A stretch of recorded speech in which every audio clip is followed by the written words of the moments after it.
आपको लगता है ये किसी तूफान का पेशखेमा है इससे पहले? तूफान का ही तो पेशखेमा है।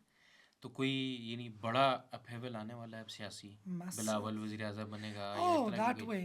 I mean, I wouldn't mind it. I know, would love to have him. I wouldn't mind it I at mean, all. Bilawal Bhutto Zardari is brilliant. brilliant and articulate. Absolutely brilliant. Bilawal Bhutto Zardari is definitely the future. Bilawal Bhutto Zardari Saab, if you're listening to this, I would love to sit down and have a coffee with you one of these days, even if it's just for 15 minutes.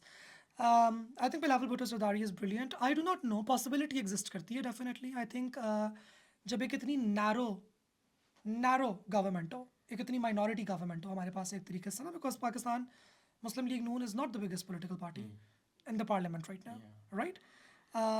तो changes तो आ सकती हैं, upheavals तो आ सकते हैं, और सारी बातें साइड पर रखते हैं, हकीकत की तरफ आते हैं.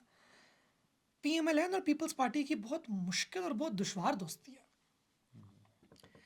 It was very much possible जब तक बेनज़ीर भुट्टो साहिबा जिंदा थी, शहीद मोहतरमा और नवाज शरीफ साहब के साथ मिसाक जमहूरियत साइन कर चुकी थी, और आपको याद होगा जब वो हुआ भी था, I think it was the water shade moment in Pakistani democracy, क्योंकि नवाज शरीफ साहब की जब दूसरी गवर्नमेंट की डिसमिसल हुआ था, बेनज़ीर भुट्टो साहिबा एक्चुअली सेलिब्रेटेड इट,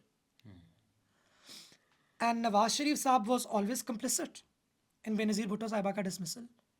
तो जब वो लोग मिसाक जमहूरियत को पहुंचे, it was like what the hell. ये बिल्कुल ऐसे ही होगा अगर कल इमरान खान साहब बैरिस्टर गौहर साहब को बोलते हैं कि ऑल पार्टीज कॉन्फ्रेंस बुलाओ for a charter of democracy 2.0. ये अगर हो गया, अगर ये हो जाता है, एस्टैब्लिशमेंट क्लीन बोल्ड है, बिकॉज ये चीज़ एस्टैब्लिशमेंट एक्सपेक्ट ही नहीं कर रही.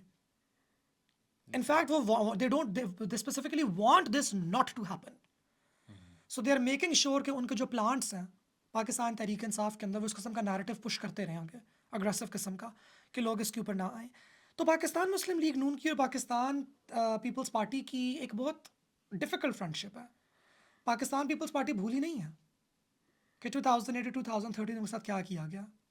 दे haven't forgotten the memo gate, और उसके अंदर नवाज शरीफ साहब ने क्या रोल प्ले किया था. और अभी भी अगर आप बिलावल भुट्टो साहब के बयान कभी सुने तो वो बोल देते हैं बीच में कभी कभार, कह देते हैं, जख्म डिप्लोमेसी, छीलते हैं थोड़ा सा. हाँ डिप्लोमेसी सारी अपनी जगह, मगर वो बोल देते हैं कि हमें बताया नहीं क्या, हम किस किस्म के पार्टनर्स हैं. सो हो सकता है कि अपहीवल्स आ जाएं. At the end of the day I think एक हाइब्रिड रजीम के अंदर, and let's call it what it is, ठीक है, मैं किसी डेमोक्रेसी के फसाड के अंदर नहीं यहाँ पे प्ले करना चाहती. This is a hybrid regime, there is no lying about it. जब आपकी रूलिंग पॉलिटिकल पार्टी जिसके प्राइम मिनिस्टर हों वो रिजर्वेशन शो कर रही हो ऑन द इंटीरियर मिनिस्टर की अपॉइंटमेंट, उनके बड़े लीडरान, तो फिर इट्स ऑब्वियस कि it's a hybrid regime and it's all is not good.